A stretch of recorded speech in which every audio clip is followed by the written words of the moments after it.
much. I now call on Alex Rowley. 7 minutes, please. Presiding Officer, we should just recap on where we are today with this bill. We're here because at the referendum we saw a massive increase in people registering to vote, something that should be celebrated. But sadly, we then had a Conservative council leader say that this registration would be used to go after poll tax debt from some 20 years ago. Alex Salmond's response to that was that he would legislate, and here we are today.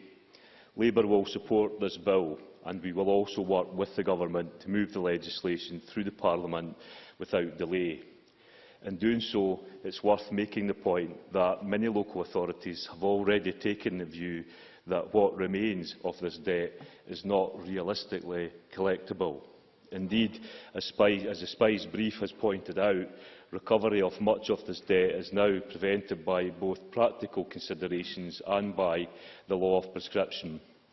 Perth and Kinross Council, for example, make the point in their submission to the Finance Committee when they say, "We believe that further attempts to collect the community charge debt would be expensive and may come at a cost to the council tax collection." I note also that the policy memorandum with this bill says that the policy will contribute to the Scottish Government's national outcomes of tackling inequalities in Scottish society and promoting a strong and fair, inclusive national identity. Now, I am sure that most people in this chamber today will remember the time of the poll tax, how unfair it was, and that there were masses of people in households the length and breadth of Scotland who simply could not afford to pay. To quote a pamphlet from that time, under the poll tax, two adult working class family in Edinburgh pays on average £500 more per year. However, Malcolm Rifkin, Secretary of State for Scotland, pays only £400 per year for his castle-like villa in an Edinburgh suburb. So it was an unfair tax, a divisive tax, and for hundreds of thousands of people across Scotland, they simply could not afford to pay. They ended up with masses of debt. We saw wages being arrested and the unforgivable warrant sales that took place. Warrant sales that were rightly outlawed by this Parliament in a bill that was brought forward by Comrade Tommy Sheridan.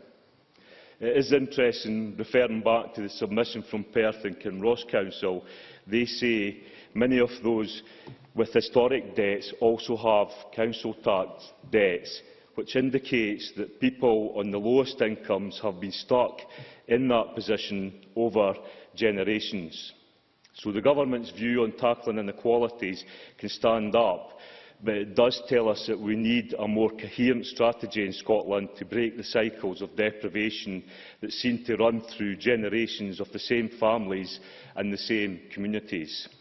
And that's why I say today, in supporting this bill, that we should not be waging war on people who cannot afford to pay. We should be waging war on poverty. But the point should also not be lost that councils in Scotland have been robust in pursuing historical poll tax debt from those who could pay. And in deciding not to continue to collect poll tax debt, as many have, it is not something that councils did lightly, given the major financial pressures that they are under. So, as I said in the introduction, most of this debt is at a point of being uncollectible, and it is councils who are saying this. That, nevertheless, will leave some people who paid the poll tax feeling aggrieved, and that point is made also by individuals and councils in their evidence to the Finance Committee. East Ayrshire Council, for example, makes a point when it says it is difficult, and it's a difficult argument to have with many individuals who feel aggrieved that they paid and in some cases placed themselves in considerable financial hardship to do so, when others are now being excused of that obligation. So I think today it is also important that we do recognise that many people who objected in principle to the poll tax and many people who struggled to pay the poll tax did pay. To all those people we should say thank you, as they kept council services running through what was a very difficult financial period for local government in Scotland.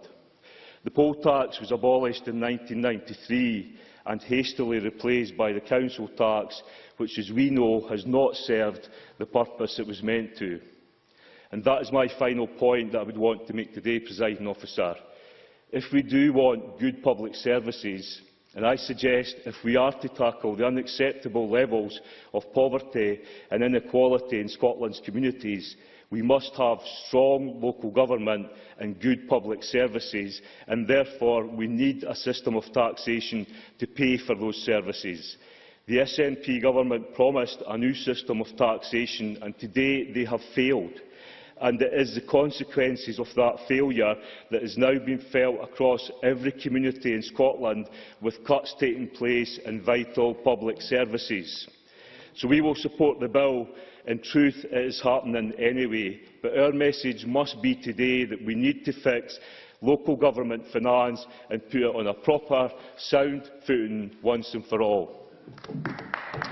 Thank you. And I now call